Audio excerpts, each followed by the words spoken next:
Get ready for a surprise!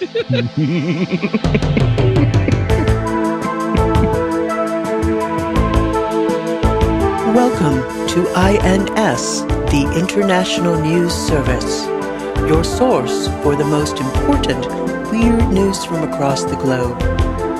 With news analyst Kevin Harrison, actor, comedian, and musician Mike Wiebe, and professional commentator Brian Camp. INS, the news you need.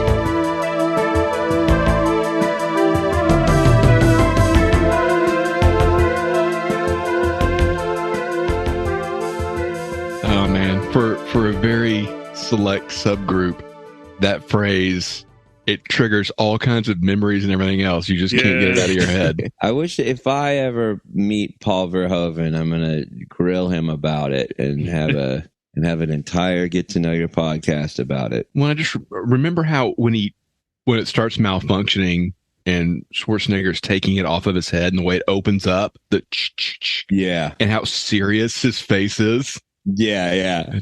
That's so great. So that woman's name is Priscilla Allen, and she has no Wikipedia. Does she go by Prissy? Yes. I don't know, but yes. Priscilla. Can I call her Pris? A lot of people name Priscilla these days. The Queen of the Desert. She died in 2008 at around the age of 70. Her biggest role, Total Recall. Then The Naked Truth from 1992. I don't know what that is.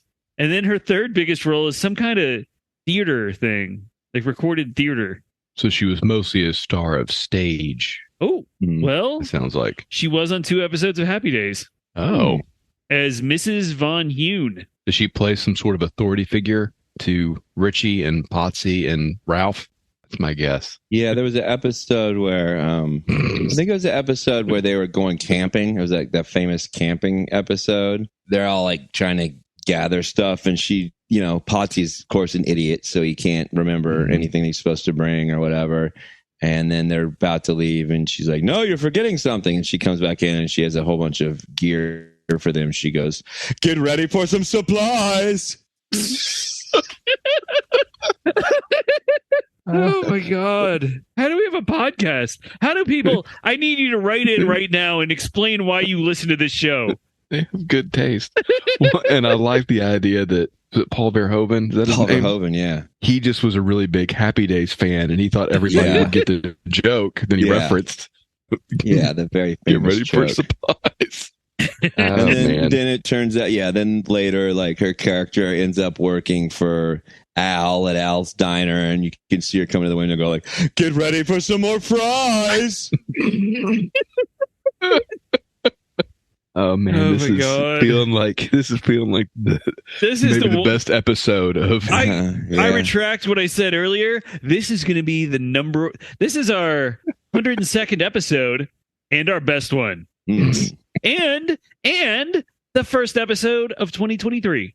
Ooh, welcome 2023 and ready to pee. Who do you guys have any New Year's resolutions? Yeah, I'm going to lose all this goddamn fat I got over the last 3 years sitting at home. Same. I'm sincere about losing weight and getting in shape. So I walk 5 miles a day, and I just imagine the person I would be if I didn't do that every single day. But I need to add some, actual exercises into that as well. I'm committed. I'm going to actually start taking steroids. Well, you need to exercise as well as taking steroids. Well, I'm going to exercise too, but I'm going to start taking roids. Wait, you're not going to eat raw liver and do roids, are you? Yeah, I'm going to eat raw liver. Mike. I'm not trying to be the liver king. I just want to be the liver duke. The liver duke. Yeah, well, why wouldn't you maximize your effort? You'd be a fool not to do steroids. I'll be the liver lord. Hey, seriously though, how bad for me would it be if I just took steroids for 6 months? At the age of 47? Probably not. I'm not 47. How old are you again? Well, are we calculating the amulet in this? Yeah, I'm like thousands of years old. Mike can masquerade as almost any age. That's his. Why did you go to high school in the 90s if you were 1,000 years old? Because I needed to relearn calculus.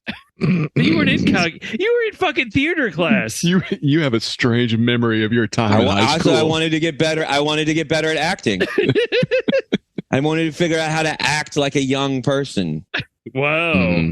Mm-hmm. But seriously, just for a regular ass human, if you were to just let's just say 47 years old, not that I look that old, what would happen if I just did steroids for 6 months, anabolic?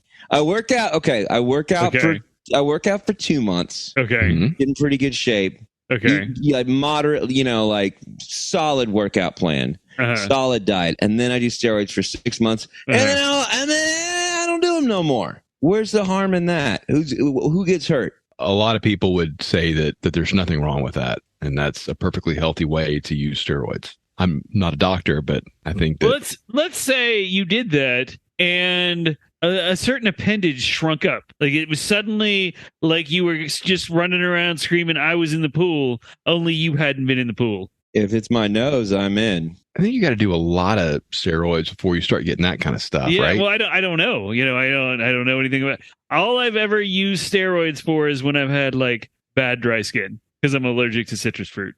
That's why you're fucking raging all the time, punching everybody. Steak allergy. Yeah, just mad. No, Mike, I think people get prescribed all kinds of like hormone stuff when they get older. They get like testosterone shots and testosterone creams and all that stuff. And that's all, in my understanding, that is essentially what steroids are mimicking, right? Mm-hmm. I think that people are already doing this. And I think that it would make you gain a lot of muscle weight, get real cut, feel good about yourself. Mm-hmm. I don't know about this. I think you'd be a real dope not to take steroids. Yeah.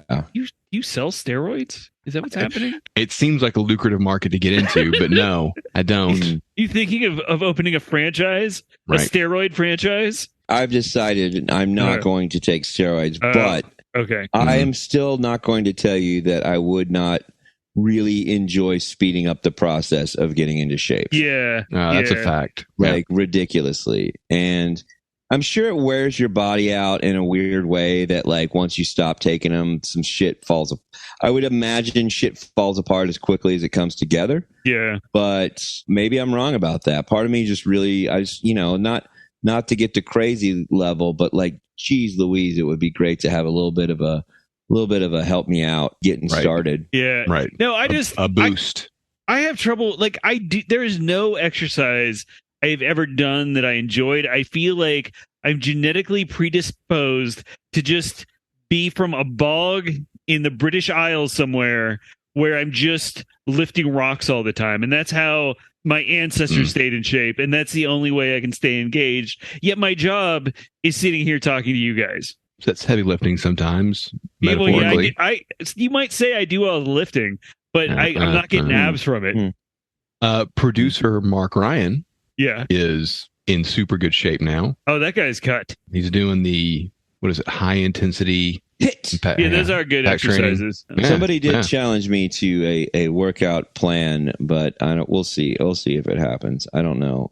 I don't have another movie shoot for a little while, so we'll see. So the Jack Wharton series on hiatus as China deals with their COVID. I don't think it doesn't have anything to do with China. It takes place in space. It doesn't take place in China. So, but why would you create a product that couldn't be viewed by the Chinese government? That's where most of your money comes from, right? Isn't that your chief market? No, not most communist of the China. Money comes from the whole world. But you really rely on the communist Chinese regime. Hold on, let me ask you a question. Is China part of China part of the world, part of the planet Earth? Well, Mike, you got me there last time I checked. Yeah, it is Earthican. That's where that's where a lot of audience is. And the fact that we're not in production right now has nothing to do with I like that a lot of your audience is on Earth. I will say that in 2 years of podcasting, I think we've had 2 downloads in China. They're probably in a camp right now. Probably got caught. Listen to INS. Yeah. No, well, we wouldn't know. They all use VPN, so it will say they're in Norway or Ireland or France, Panama. or We got a lot. Denmark or Panama. We're very popular in Panama. Man, Panamaniacs, they love us. Yeah. Yeah, We love the Panamaniacs. I love their papers. I don't think that's a good paper to love.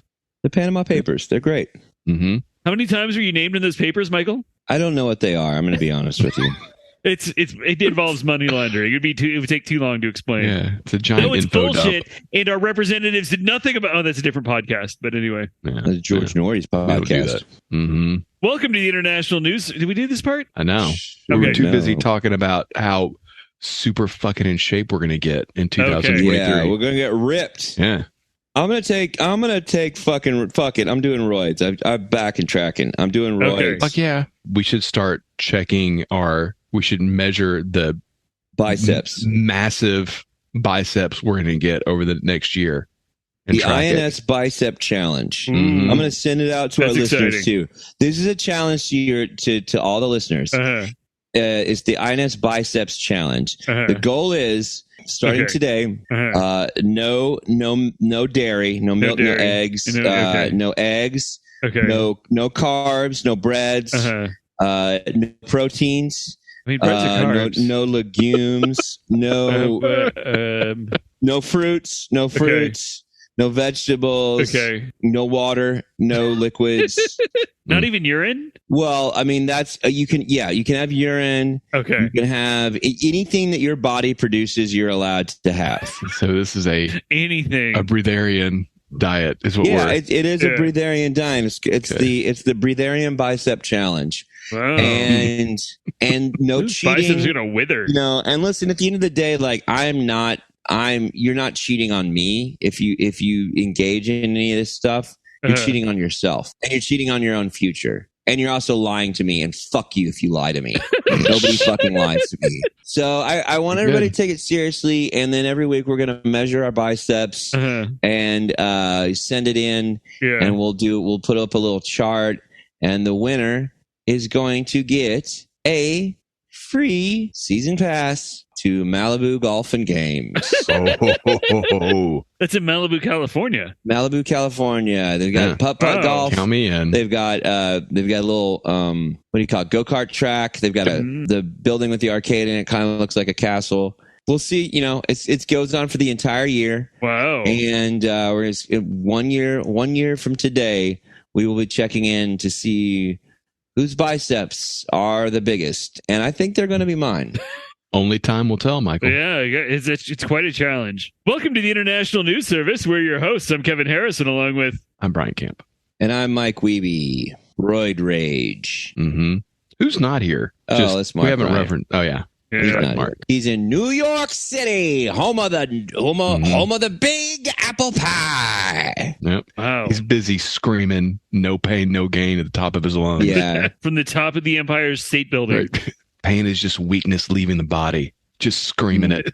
He's Yeah. slapping random New Yorkers in the face and saying, "Pain don't hurt." So this week, we've got 3 news stories, and Mike has another segment. Mhm. You have a segment and get to know your podcast. Right? I got a segment and get to know your podcast, even if we don't record it right now.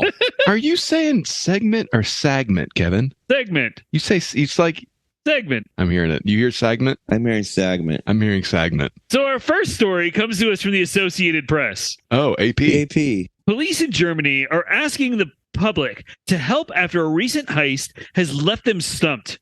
Apparently, the thief or thieves stole 60 massive barrels of bull semen from a farm in Western Germany. Police say it's unclear how so much semen was stolen without anyone noticing, or how the thieves kept the semen from spoiling since it needs to be supercooled to negative 196 degrees Celsius or negative 320 degrees Fahrenheit. What is Police- that in Kelvin? I didn't do.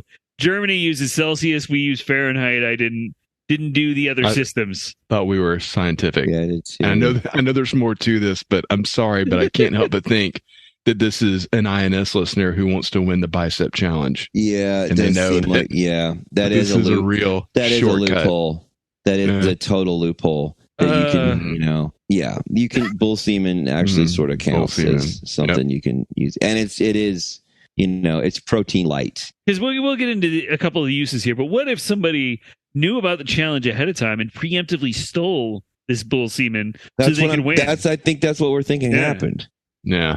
And what if that someone's name was Mike Wiebe? I don't know. I don't need. Yeah. I can produce my own fluid. Your own bull semen. Basically, yeah. It's more powerful than bull semen. It's not. It's yeah. It's basically Red Bull semen. American Red Bulls. I am up until the start of the bicep challenge. So police said the bull semen was intended to be sent around the world, and that it was enough to artificially inseminate thousands of cows, or it is also a precious ingredient in anti-aging beauty products. They also didn't say how much it was worth, only that the value was substantial. And I tried to look into this a little bit, but it's probably millions of dollars worth. No. God damn. Is it more valuable as a cow fertilizer or as a beauty product ingredient? That I do not know. I'm guessing it's probably. I think it depends on the cow, on the bull it comes from, as well. Like, so if you had like a really good bull that was just like people like, this is the best bull in the world, then I think as a fertilizer, it's definitely worth more than. So the guy from Night Court, if you jacked him off. Yes, Bull Shannon from Night Court. That's who I'm talking about. I didn't realize this. We have 2 bull stories this week. Why? Wait. So did they jack off all these bulls, or did they just was it pre? Did somebody sneak in at night and just fucking ski pole a bunch of bulls? I don't know how bull semen is collected. How many gallons of? That's crazy. What an amazing lover that these thieves are. But yeah, like I do know that the old method of doing it. The old method of doing it was manually stimulating the bull. I do know that. Yeah, normally in crime you don't think of having to say, "Come for me, baby." You almost sound like Charles Bronson. See, that's what I wonder when the cops are breaking down doors going, where is the semen?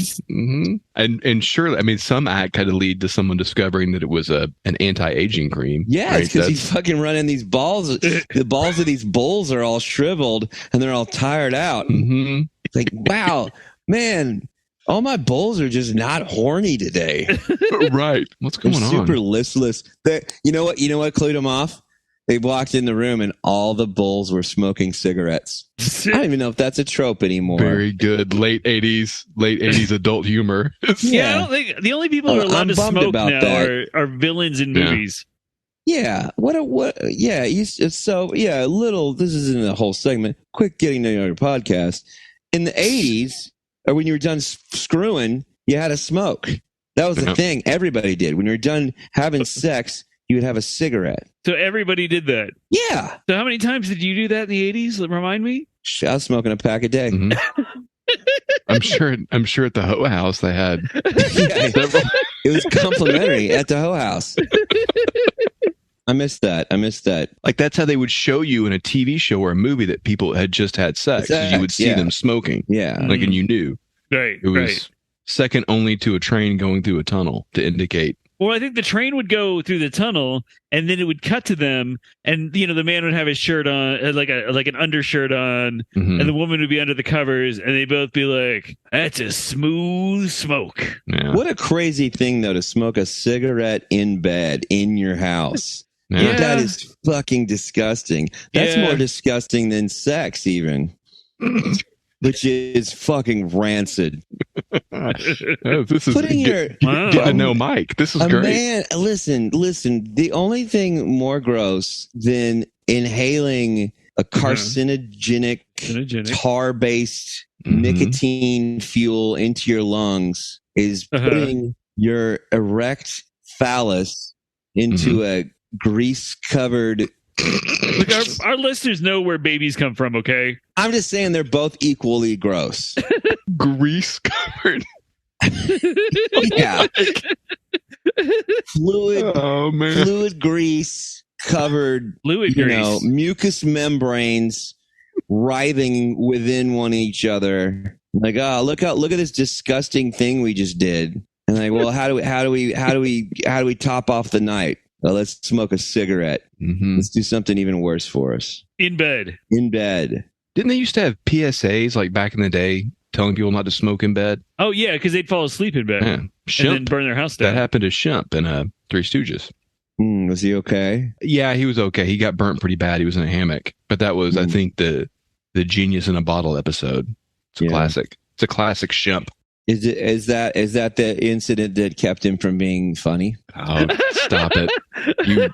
First of all, you've apologized for Shemp before. I know, but it was set up. I will take it back. It's pretty good. Shemp's a underrated, I think. He's no Shemp's Joe Besser. The thinking man stooge, as I like to call him. So have they met? Do they have any leads on all this horse cum? As far as I looked this up several places, and I couldn't find any leads. I couldn't find any follow up. I don't know. I did a lot of research into just how many gallons of bull cum these massive barrels held, and all I know, I could find a picture of the barrels, and I could find out that they were massive. Like 55-gallon drums. I think it's more than that. Like the Don't Mess with Texas trash cans, like a 55-gallon drum. Yeah, I think it was like a 200-gallon drum. Oh, wow. That's yeah. huge. But, even if they were 1 gallon each, that's 60 gallons of bull cum. Yeah. Yeah, that's a lot. Well, but how much do they expel in one go? I looked into this and I didn't find out that. I looked into how much I'll they say use. this about those gallons. It's tough because sometimes they're trying to get all that out, and it's difficult to get all of it out because it's sticky.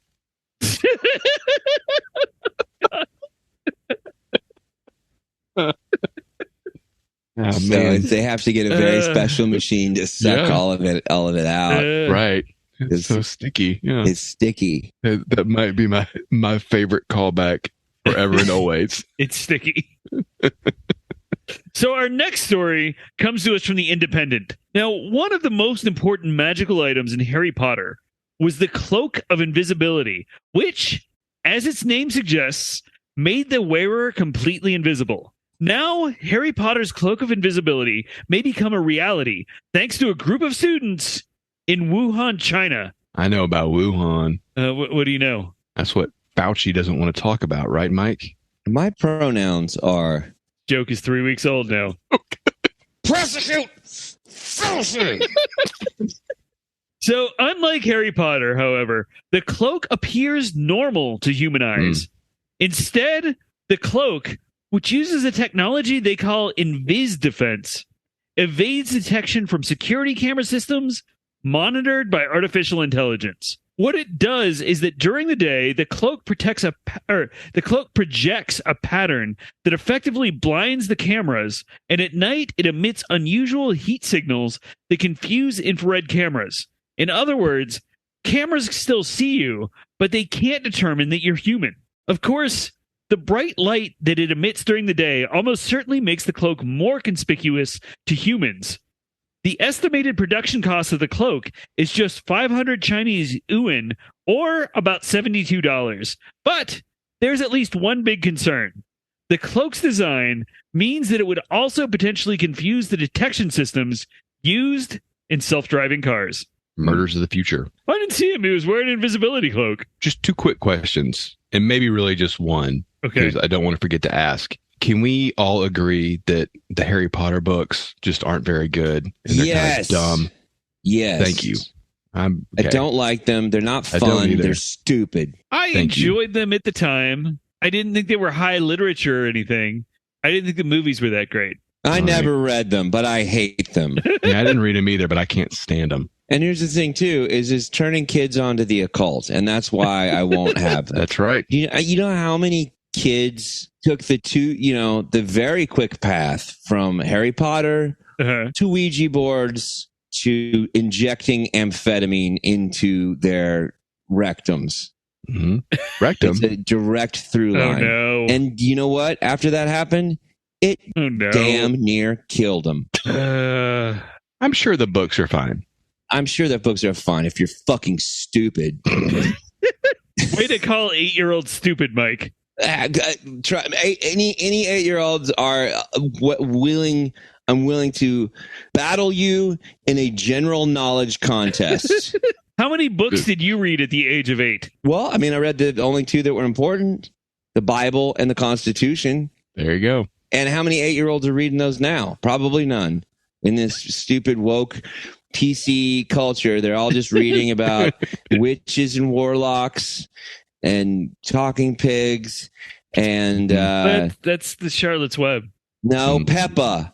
Oh, I thought it We was haven't going to talked be about Babe. Peppa in a long time. Oh, why not? No, not Peppa, but also Glenn Beck's biography. I'm glad that we're using the first episode of 2023 to so strenuously reestablish all of INS canon. It is important. Just in case you forgot. It is important. These are the things we talk about. The backbone. Mm-hmm. I don't. If they're going to do a Harry Potter, if they're, if somebody's going to go to Harry Potter stuff, I want somebody to create the spell of magic missile or the spell of summon a gelatinous cube. What would you do with a gelatinous cube? Throw it at someone. Will that do 1d6 damage? Is that the... Yeah, 1d6 to 8, depending if they have their poison disabilities. You have to make a saving throw on that. You'd have to make a Sure. saving throw. That's good. Is there? I know there is a hefty market for literary RPG books, right? But are any of them so detailed that it is just a play-by-play of a really compelling tabletop game that calls out every roll and every move? Oh, I'm Because sure. That I'm has to be a sure. thing, right? Yeah. What a world. I bet there is like the greatest game ever played that somebody's committed to from life to page. Like, do you go left or right? Hold on, let me roll. Now I feel like there needs to be a very serious documentary about, Yeah. or at least taken very seriously, documentary about the greatest D&D game ever It's probably played. that celebrity D&D game that Joseph Manganiello and Tom Morello plays. These like Hollywood guys. Sofia Vergara's husband is like really into D&D. In fact, he's the guy whose weight workout challenge I'm going to do. Oh, wow. Like it's a book that my buddy, that friend of the podcast, Rocky, is challenging me to do. That I'm doing that alongside the bicep Friend challenge. of the podcast, former guest, right? Yeah. Is it a lot of weightlifting? Yeah, it's a whole hit style kind of thing or whatever. So not like clean and jerk weightlifting, like No, you do have to jerk dumbbells off. and shit. That's actually part of it. Is you have to Sure. jerk off, and you need to be clean. You got to wash up because at some point you're going to be producing so much that it's going to cause a big old mess. Yeah. Oh, Workout we want to shake. put down some plastic. Mm-hmm. Yeah, it's a very Patrick Bateman out your house. Speaking of plastic, what's going on with this invisibility blanket in Wuhan? Well, that's it. They invented something that AI monitored cameras will have trouble detecting. Won't you just program the cameras to recognize things that it can't detect very well? Yeah. I mean, Say, hey, that's a problem. Theoretically, you could do that, and theoretically, maybe the cloak could be adjusted also to avoid it again. But let's say, for example, a drone was after you. Uh-huh. Well, you could just wear the cloak, and then the drone would be like, "No, I don't know where Brian is. He's not around here." Meanwhile, you're waving at the camera.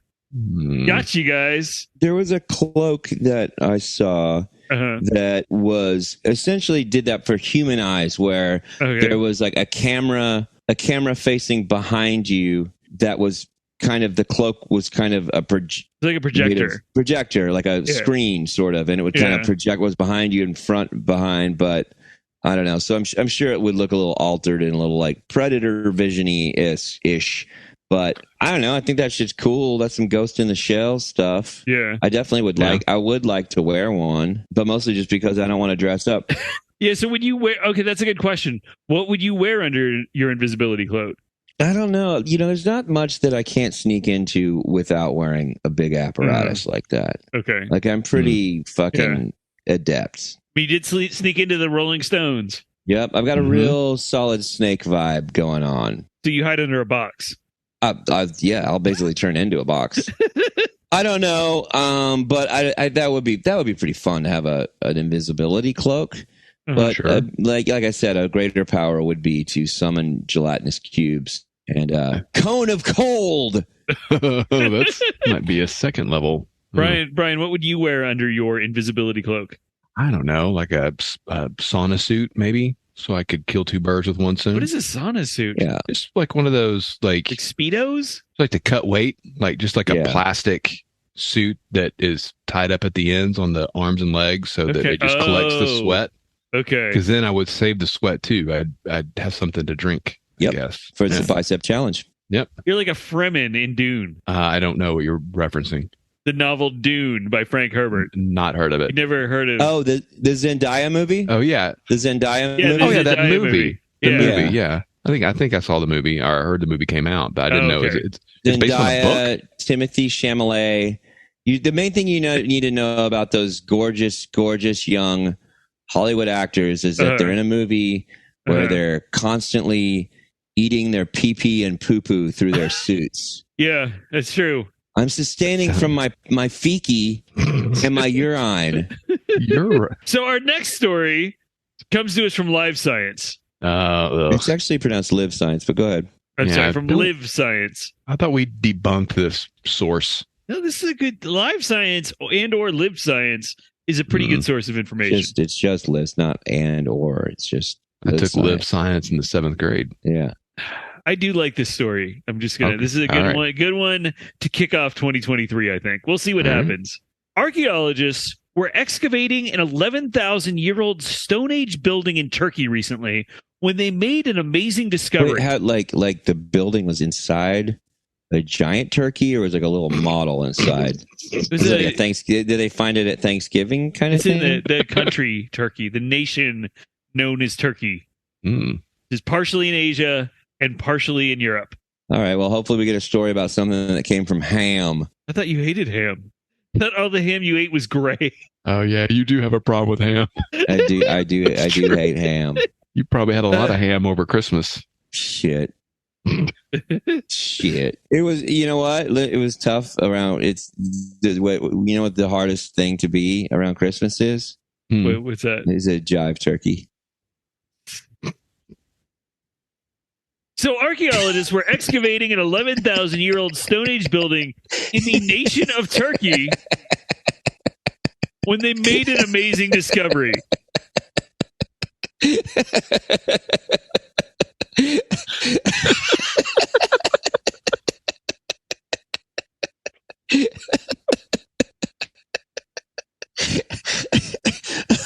I don't know. I have no idea why I'm finding that so funny. So, where are we? A stone bench found at the site contains what is now believed to be the oldest known narrative carving. The carving is 3 feet tall, or 0.9 meters, and 12 feet, or 3.7 meters long, and features 2 leopards, a bull, and 2 men. One man is holding what appears to be a rattle or snake, and the other man is grabbing his penis.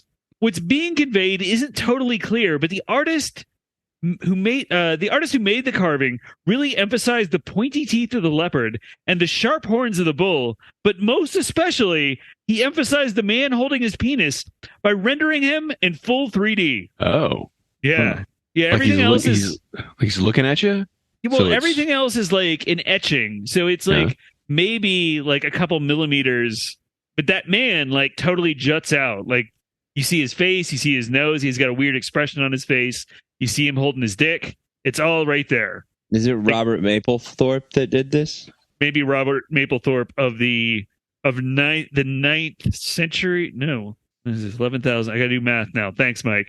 Of the 9th millennium BCE. I don't know what the name of his art group was, but I know he took a lot of eroticism. Erotic eroticism. was his Erotic whole thing. eroticism. There are now. I want to point out there are many carvings of people and animals that predate this find, but archaeologists said this relief is different because the figures form a narrative, suggesting that it's either relating events or telling a story. But of course, we don't know anymore what that story would be.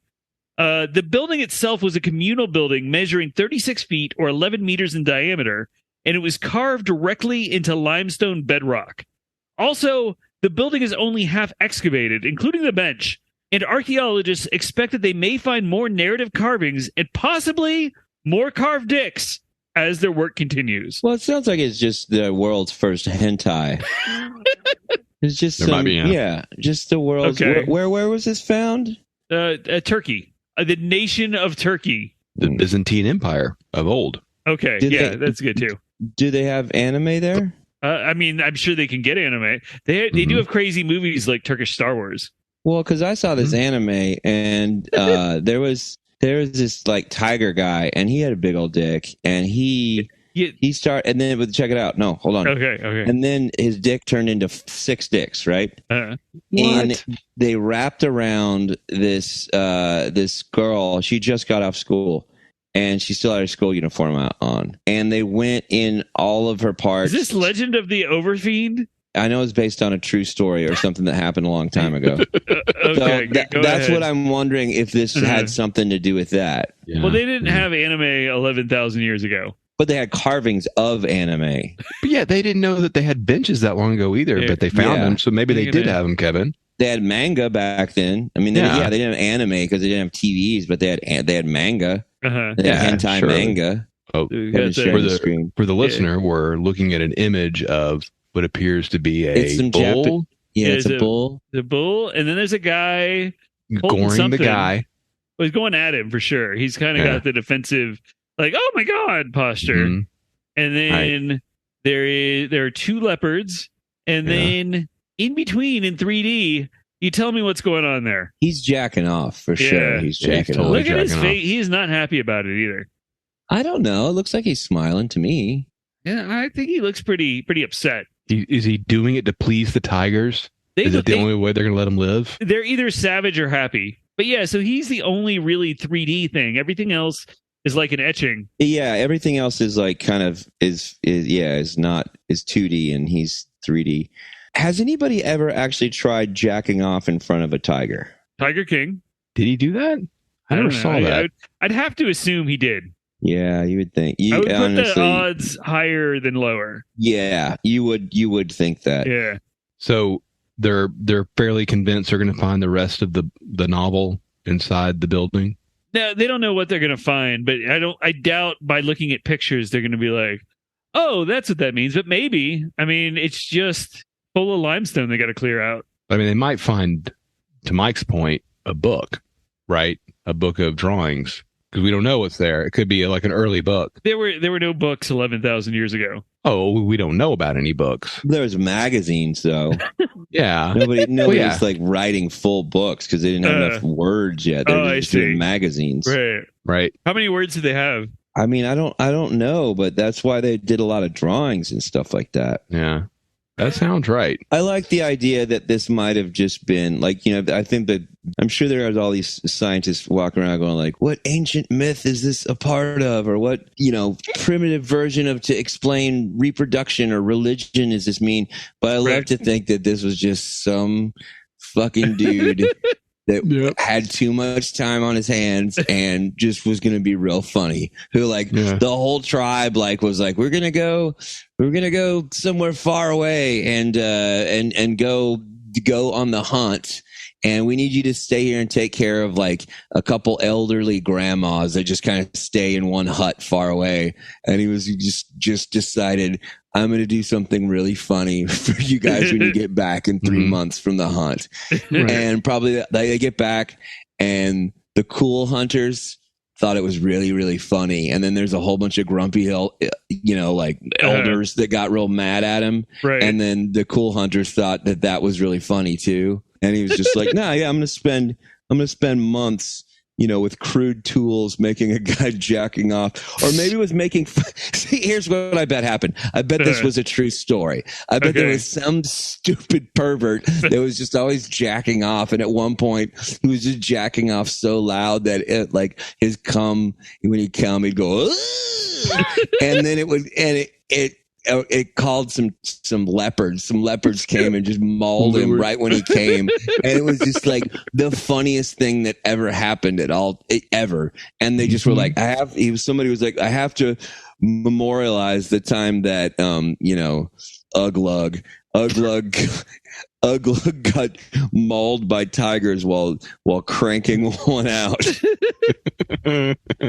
That seems likely. When you say it, it sounds like it's less of a mystery. I think. Oh, okay. Like right now, Glad we've solved one mystery. Look, would you not click on a link that said guy masturbating gets mauled by 2 tigers? I would absolutely click on that. I would.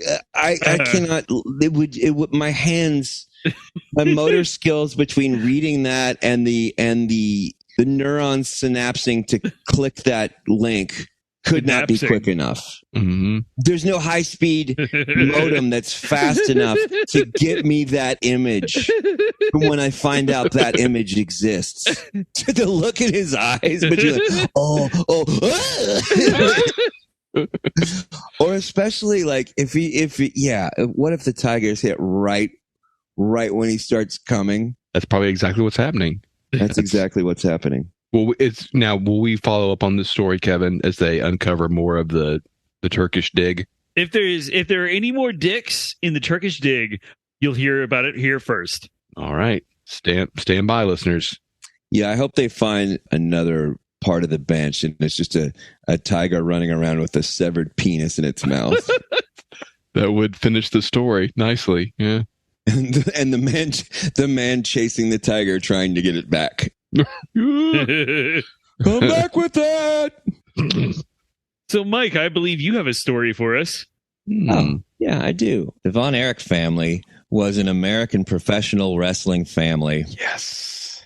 Originally from Texas, their actual surname is Adkisson. We have a kind of a big wrestling podcast that follows us, and they're big fans, and they're going to be excited about this. So shout out to those guys. Well, and it's one of those things where like I feel like this getting to know your podcast segment could easily be an entire, five 1.5 hour episodes each episode, if not more, because it is a lot. So one I'm briefly covering, and the reason this is on the getting to know. I know we've referenced the Von Erichs a couple times. It's come up a couple times, and I think I've said this before, that living in North Central Texas, and I'm sure you guys had this too, in the ages that we are, you guys in your mid 40s and me, a timeless immortal that also occupied time and space during that same time period in a husk of a human body that was roughly the same looking age as you guys, despite uncanny, Michael. Well, I mean, you choose your hosts when you need to, and you anyway, that's for another podcast. Kind of parasite. It took a turn. Well, I wouldn't say parasite. Okay. But that is a good movie, a Oscar-winning film. But where we were growing up, the Von Erichs, they were a wrestling family in the early '80s, and they were as famous could be. But on that weird, I mean, I guess maybe there's a sports thing because I don't really follow sports so much. But they were famous in a way that felt like, oh man, these guys actually live around here. Did you guys have kids? I guess you when did you get to Texas, Kevin? How old were you? When I was 15. Okay, so you're maybe a little late. But Brian, did you have kids growing up? I had a kid in every year that claimed he was related to the Von Erichs, and he may have been. Like a different kid every year. Yeah, it was always a different kid every year, and they were second cousins or third cousins, and there's always talk about how they went to barbecues or went over, or they would see him at family reunions. And I mean, for sure, 90% of them were lying. Right. But there's a solid chance that one of them maybe was distantly related. Right. Unlike the Hoe House, it was a believable lie even in the future. That they could have been, because they were around. Was the Hoe House kid also a Von Erichs kid? That's interesting. That may actually be the case. That may actually be the case. And wouldn't it be crazy if both were true and the Von Erichs were somehow involved in the Hoe House? It could explain a lot of their familial trouble that I'm sure we're about to hear about. Right. I had at least 2 friends who had older sisters that had Carrie Von Erich posters on their wall. I remember that. Yes. Oh, wow. And I remember my brush with the Von Erichs every week was Sunday morning, where I would quietly watch a console TV and watch them wrestle at the Sportatorium, hopefully quietly enough my parents would sleep through church time, and I could just watch wrestling all morning. Oh, nice. And the Claw, and Kevin Von Erich wrestling barefoot. Those are the things I remember. it especially because I grew up liking them, and I kind of stopped paying attention to wrestling when I got older. I got a lot of friends that are really into it now. And I don't know if maybe some of that was because of this, because it was like, man, this is just, it's sad. Because these guys felt like the only famous people in the world that seemed like they were tangible, that you could touch. Because you would hear, people's parents talk about like, oh, we saw him at the thing or whatever. Right. And, they were on TV. But anyway, originally from Texas, their actual surname was Atkinson, which I actually remember hearing kids argue about. Their real last name's Addison. No, it's really Von Erich. But the family patriarch, Fritz Von Erich, took the name Von Erich as part of his wrestling gimmick. He was originally a villainous heel. He was a German Nazi. Since the German sounding name, which is pretty amazing. Yeah. I've never seen, because I don't know, I'm sure there is maybe footage somewhere of the dad wrestling, but pretty much you never really saw him. There's like plenty of pictures of him with his kids, right? But he looked like, had that very like big barrel chested, right, strong man kind of look, whereas the kids kind of looked more cut and ripped up and probably steroids, but I feel like those old wrestlers didn't do steroids. Maybe they didn't have steroids then. No, it was like big beefy guys. It was just all about size. Yeah, it was just about putting on size and being able to move with weight on you, I think. Well, let's go through. So they had a lot of kids. 6, all brothers, all sons, 6 sons. 5 of the 6 died before their dad. That is awful. The dad, Fritz, died in Denton County in 1997. But the way it went down was this. So Fritz, he was a big star in the NWA. Not the one you're thinking of, because they didn't actually have any guys born in the 20s in the rap group with Dr. Dre. Missed opportunity, but Dr. Dre, Eazy-E, Ice Cube, Fritz. But he was a pretty big star, and he actually was really big in Japan. Was a big part of Japanese wrestling. Oh wow! He was, and his name over there was Tetsu no Sume, which in English translates to the Iron Claw. So I guess he was the guy who developed that. He got married to Doris in 1950. They had 6 sons before divorcing in 92. Oh wow! And then Fritz died in 97 of lung cancer. Fritz's first son was born Jack Barton Jr., and he died on September 21st in 1952 at the age of 6 in Niagara Falls, New York. He was playing and there was a downed power line. So as a 6-year-old kid playing around a downed power line, the power line was near some water, and it shocked him, and the kid fell into a puddle, and it wasn't even the electricity that killed him. He actually drowned in this puddle. And I don't know, when it says puddle, I don't know how big that is, if that's like a lake-sized thing or a really small amount, but I know they always say you can drown a puddle. So that's they always say 1 inch of water, right? Yeah. So that's the first just touch of utter tragedy to have happened. Enough for any normal human. Plenty of tragedy for a lifetime. Exactly. Plenty of tragedy. The second oldest kid was Kevin Von Erich, and Kevin was known as the Golden Warrior.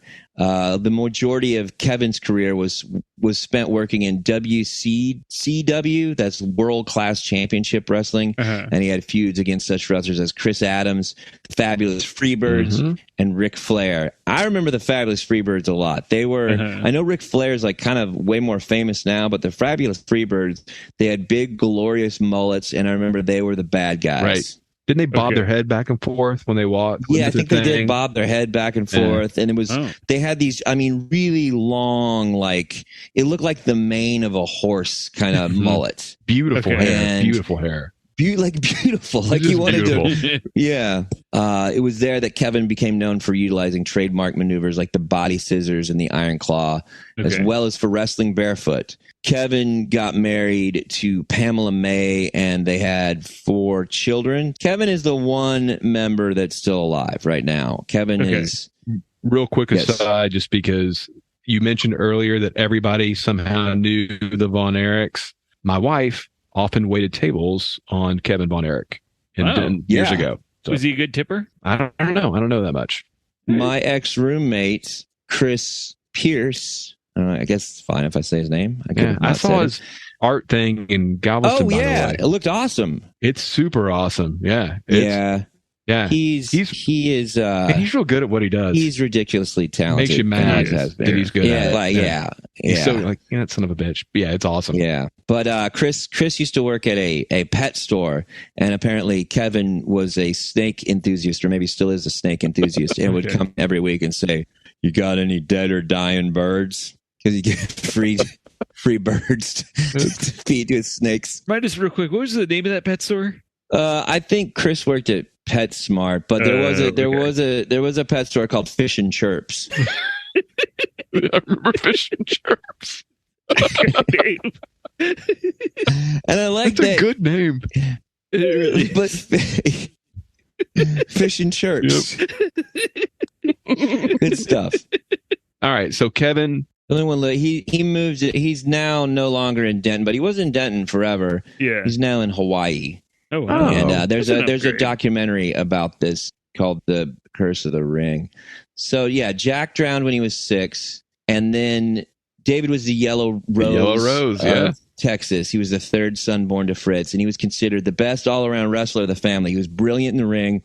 He was exceptional on the microphone, which is a huge part of wrestling. What does that mean? Just give us a sample. Just there. The showmanship, being able to talk, basically being able to have a character, being able to have a personality that goes through. Because sometimes you'll see these dudes that are these giant pieces of muscle masculine, but they're not very charismatic. They're just they've been hit in the head too many times, and it's just kind of like that. But basically, like Kevin, they're saying he could have been like The Rock, sort of, where like The Rock was a guy who was like a really good wrestler, but it was really easy for him to transition to doing movies because he had this really good personality that you just kind of want to watch him, whether it's a bad guy or a good guy. Yeah, he competed. Ric Flair was kind of the other guy, and they'd gone back and forth. And David was supposed to compete with Ric Flair. He started to go to Japan to do stuff because I guess wrestling was as big in Japan as it was over here, because wrestling was not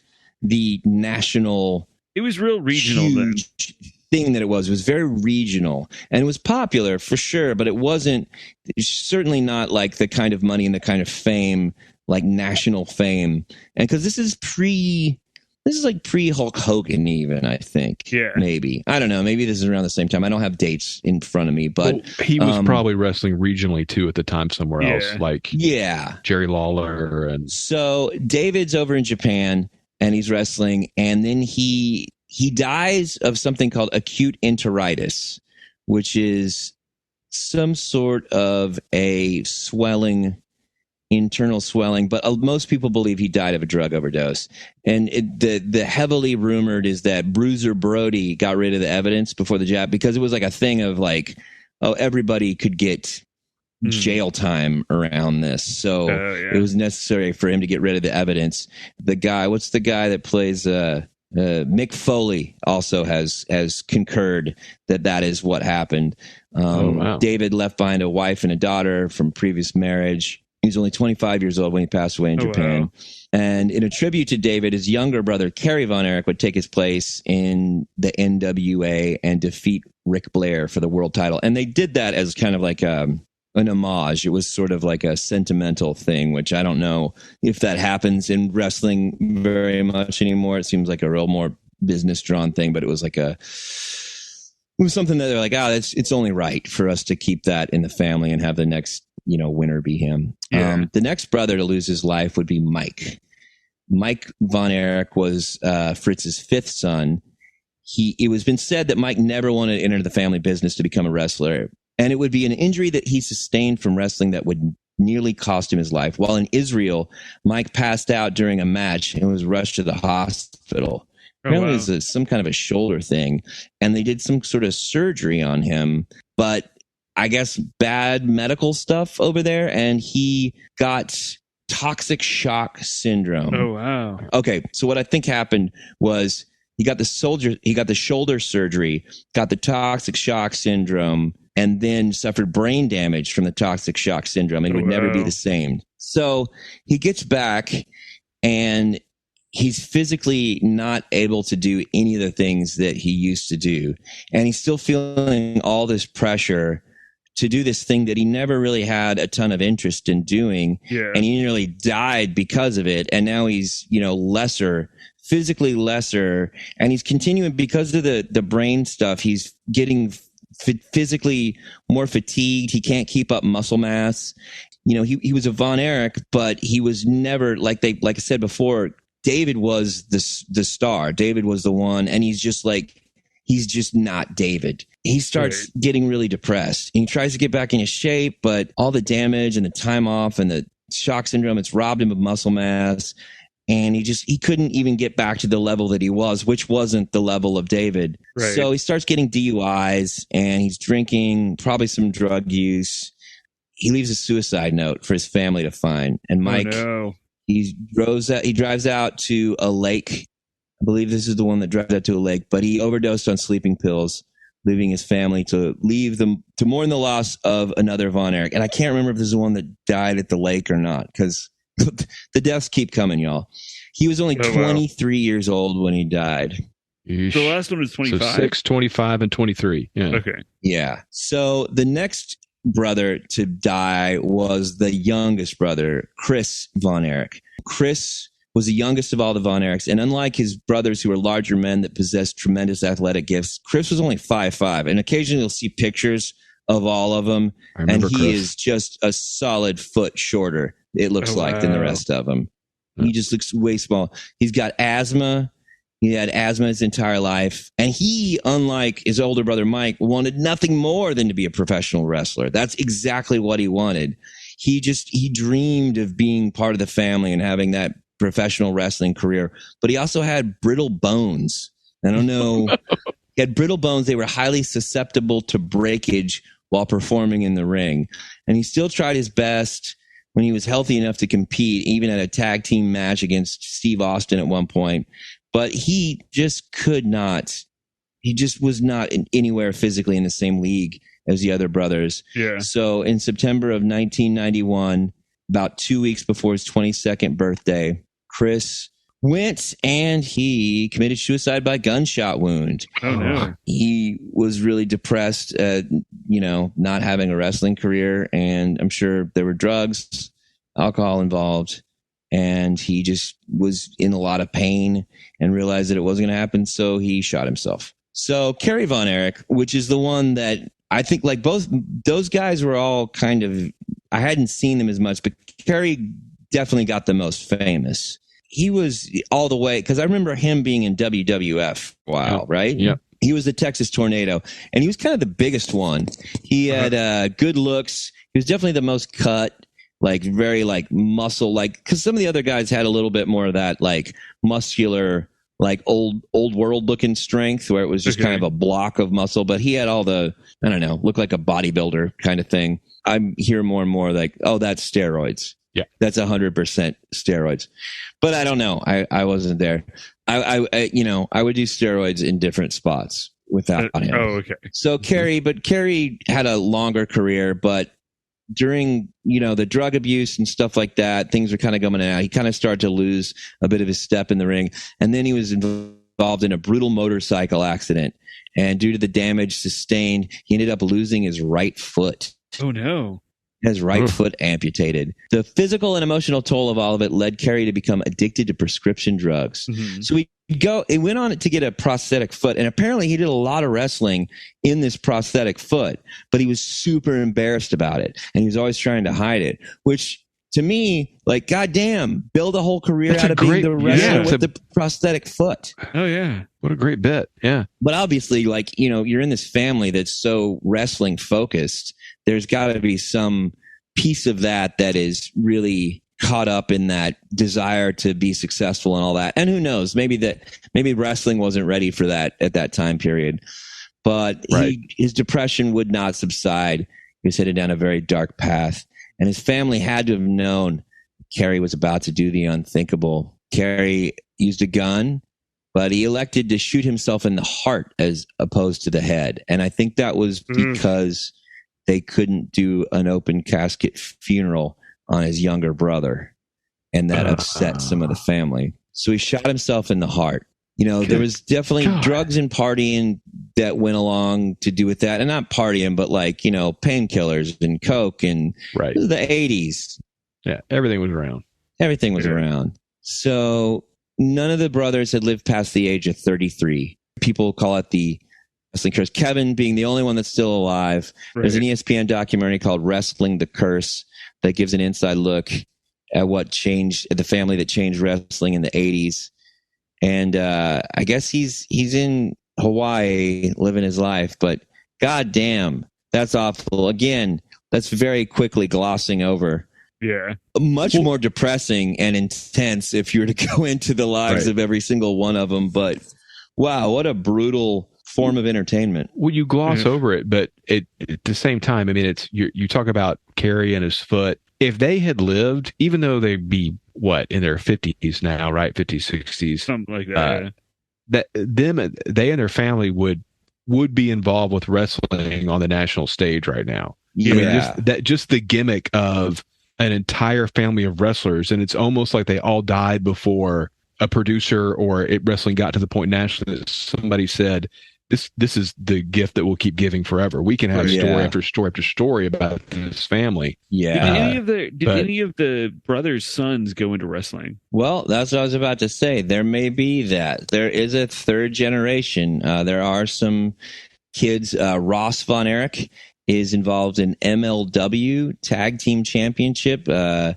is Kevin Marshall Adkison, better known as Marshall Von Erich, is involved, and then there's a daughter, Lacey Von Erich, and they're all involved in wrestling. They're not. I don't think any of them are WWE, which I believe is the big one. But there's so many like offshoots of wrestling that are really, really popular right now. I'm sure. Yeah, sure, anybody listening that knows about wrestling knows more than I don't think there's any other get to know your podcast that I would do about wrestling, because I don't, other than Hulk Hogan and Andre the Giant, like I kind of know about some other wrestlers, but this is the only one that is really like that hits back to like us being kids in Denton. Maybe Roddy Piper. Maybe Roddy Piper, but that's just because much like his character in They Live, I can see through the lie that is the fabric of society in this world and see what's really being pushed.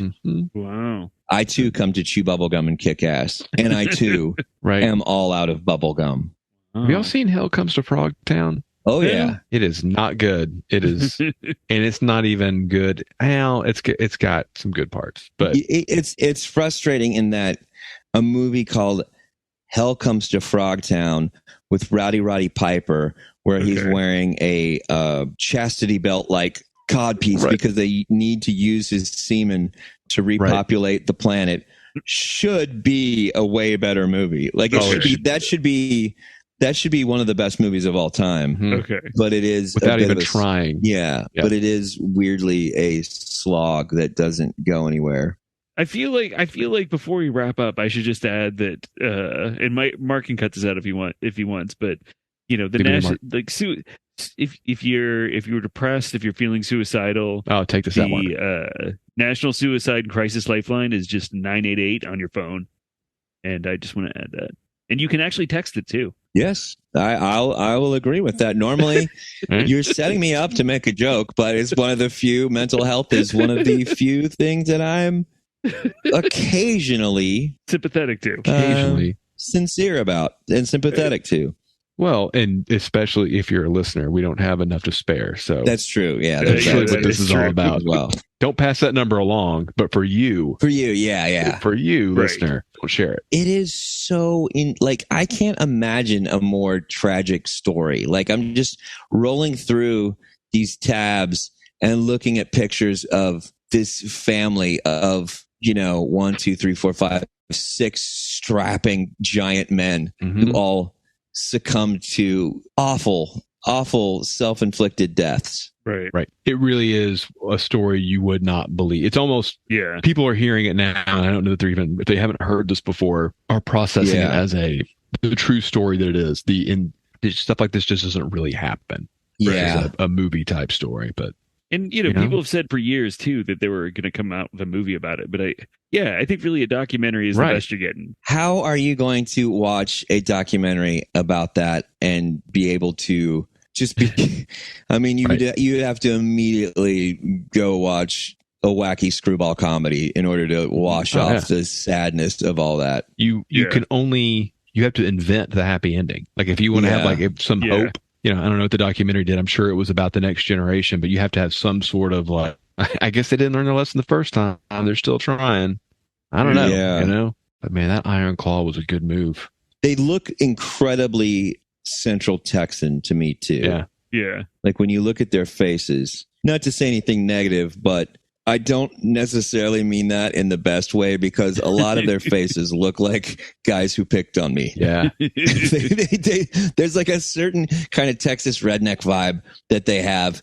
And by all accounts, they were like nice dudes and stuff like that. So I'm not trying to be mean, but there's such, when I look at their faces, and granted, all their haircuts and stuff are from the 80s, but they look like so many teens and men that I saw in the 80s. Okay. In Texas.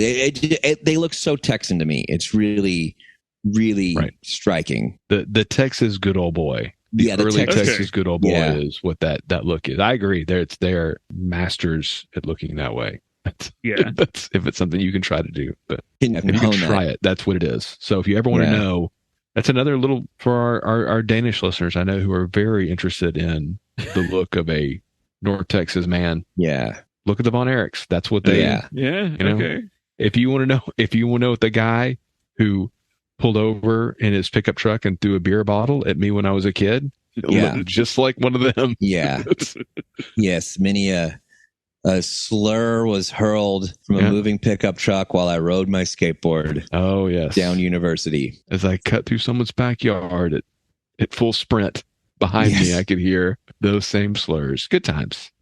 They got theirs though. Not the Von Erichs. Wow. They didn't. Wow, Brian. They didn't chase us. They didn't earn this. This is where. It would be weird though. Even if I was in really, really great shape, I would feel weird having a job that I mostly just wore underwear. Yeah. But if I'm in really great shape, I'm just like not as body conscious as I am now. Yeah. I mean, I think if you're getting paid, it's different. If that's the expectation, that's the uniform that everybody's wearing. Right. I do recall watching one Sunday and just perfect of that late 80s era, seeing at least Kevin and Carrie wearing nylon blue jackets with like an embroidered yellow rose on the back. Oh, nice. Like in loving memory or something that they wore all the time, I think. They really embodied Texas too. There was like a real because they were always a good guy. They were like the Hulk Hogans. They were like the Superman. Okay. Well, that's it. I think that's it, yeah. I'll end it on that horrible, sad note. Well, isn't that what getting to know the podcast really is about? Isn't that that's what, exactly. The subtext of all this is all you can do is laugh about it, fellers. Listen, they all can't be stories about a guy, I don't know, sitting on his balls at a table read, causing them to shut down the production of a major network sitcom we'll have for to 3 hear days. about that next week, Mike. Yeah, that's going to have to be next week. Oh, I don't know that that's ever. I don't know that that's ever happened. I don't think so. I don't know that that's ever happened before. But if it were to, that would definitely be a lighter story. There's only one way to find out, listeners. Thank you for listening to the International News Service. Don't forget to rate, review, and subscribe to the podcast.